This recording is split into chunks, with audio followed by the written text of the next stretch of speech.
ఎవరయ్యా నువ్వు? నువ్వెవరు? ఇక్కడేం చేస్తున్నావు? నీకు ఇక్కడేం పని? నేను ఇంటి యజమానురాల్ని. అయ్యో ఆ మాట మీరు ముందే చెప్పొచ్చు కదండి. నమస్కారం అండి, నా పేరు సుబ్బారావు అండి. నిన్న ఈ పోస్టులో అద్దెకి దిగానండి. అద్దెకి దిగావా? నీకెవరిచ్చారు? మా ఆయనేనా? మీ ఆయనో కాదో గ్యారెంటీగా చెప్పలేను కానీ ఎవరో ఒక ఆయన మాత్రం ఇచ్చారండి. నేను లేని సమయం చూసి ఇలాంటి బుర్ర తక్కువ పని చేశారనమాట. సరే, నువ్వు వెంటనే ఖాళీ చేయాలా? అదేమిటండి, నెల అడ్వాన్స్ ఇచ్చాను. ఆ డబ్బు నీ మొఖాన్ని విసిరి కొడతానయ్యా. నువ్వు తక్షణం ఇల్లు ఖాళీ చేయి. ఎందుకండి? ఇది ఆడపిల్లలు తిరిగే ఇల్లు. నీలాంటి ఒంటికాయ సొంటి కొమ్ముకు ఇల్లు అద్దెకివ్వం. అదే విషయం. నేనేం బ్రహ్మచారిని అనుకుంటున్నారా? అలా అని నేను అనుకోవడం లేదు. నీకు పెళ్ళయిందని అడుగుతున్నాను. అదే మా బ్యాడ్ లక్ అండి. మీకు మంగళసూత్రం లాగా మాకు పెళ్ళైనట్టు ఏదైనా గుర్తుంటే మీకు చెప్పకుండా తెలిసిపోయింది. ఇంతకీ ఏమిటయ్యా నువ్వు అనేది? నాకు పెళ్ళి ఏడాది దాటిపోయిందండి. మీ ఆవిడ లోపల ఉందా? ఉంది.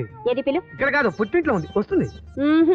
నీ మోకం చూస్తే ఏది నమ్మేటట్లేదు. ముందు ఆయన్నే పిలుస్తాను. ఏమండి, మిమ్మల్నే.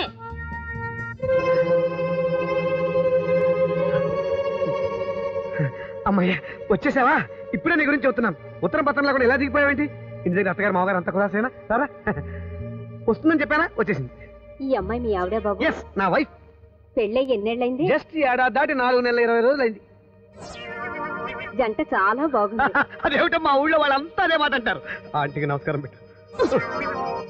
ఇందాకటి నుంచి ఏమిటి రాకొస్తున్నావు?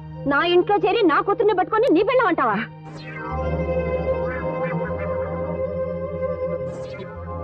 నువ్వు ఉండవే సావిత్రి. అడిగినంత ఇచ్చావు కదా అని బాట అద్దెకిస్తే నా కూతుర్ని ఎలా పెడతావా? నిజం తెలిసిన తర్వాత ఒక అమ్మాయిని కొట్టారు. నా అపఖ్యాతి మీకు వస్తుంది సార్. కొట్టకండి సార్, నన్ను అసలు సంగతి చెప్పనివ్వండి. నువ్వేం చెప్పక్కర్లేదు, మీరు పోలీసులు పిలవండి. అమ్మమ్మ, మీకు దండం పెడతాను, నా మాట నమ్మండి. మా ఆవిడ సుబ్బలక్ష్మి అచ్చు ముమ్మూర్తిలో మీ అమ్మాయి లాగానే ఉంటుంది. అప్పటికి మా సుబ్బులు ఇంత మోడర్న్ గా ఉందేమిటా అని నేను ఆశ్చర్యపోయాను. కానీ ఆ కన్ను ముక్కు తీరు చూసి భ్రమపడిపోయానండి. పొరపాటు అయిపోయింది. క్షమించండి. మళ్ళీ ఇది ఒక కథ కదా? అదేమిటి సావిత్రమ్మ గారు, మనిషిని పోలిన మనిషిని మనం ఎంతమందిని చూడలేదు ఈ ప్రపంచంలో. అలా ఉండటం విచిత్రం ఏమీ కాదమ్మా. అవునండి, భగవంతుడు సాక్షిగా చెప్తున్నాను. రేపో మాపో మా ఆవిడ వస్తుంది. అప్పుడు నిజం మీరే తెలుసుకుంటారు. అప్పటిదాకా దయచేసి ఆగండి. సావిత్రి పాపం.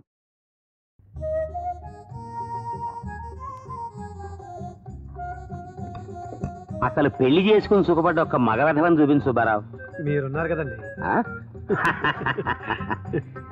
అసలు పెళ్ళంటే అర్థం ఏమిటి? పెళ్ళంటే కళ్యాణం అని.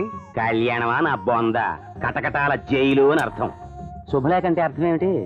మీకు తెలీదా? వెడ్డింగ్ కార్డు కాదు, అరెస్ట్ వారెంట్ అని అర్థం. అసలు ముహూర్తం సమయంలో ఆడది మొగాడినెత్తిన చెయ్యి పెడుతుంది చూసావు? అప్పటి నుంచి మొగాడినెత్తిన చెయ్యేనయ్యా. పైగా కుడి చెయ్యి కూడా కాదు, ఎడం చెయ్యి.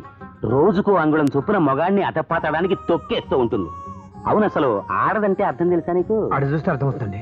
ఏటో ఇప్పుడు చెప్పండి, ఆడదంటే అర్థం ఏమిటో? ఏముంది, అమ్మవారని, లోకాన్ని పాలించే ఆదిశక్తిని భగవద్గీతలో హనుమంతుడు చెప్పాడు. ఏమిటి? భగవద్గీతలో హనుమంతుడు చెప్పాడు. చెప్పాడు. నా కర్మ, భగవద్గీతలో హనుమంతుడు చెప్పాడా? వెళ్ళండి. భగవద్గీతలో హనుమంతుడు చెప్పాడంట. ఏమయ్యా, ఆయన కంటే బుద్ధి లేదు, నీకేమైంది? ఆయన చెప్పే బుర్ర కథలకి బుర్ర ఊపుతావా?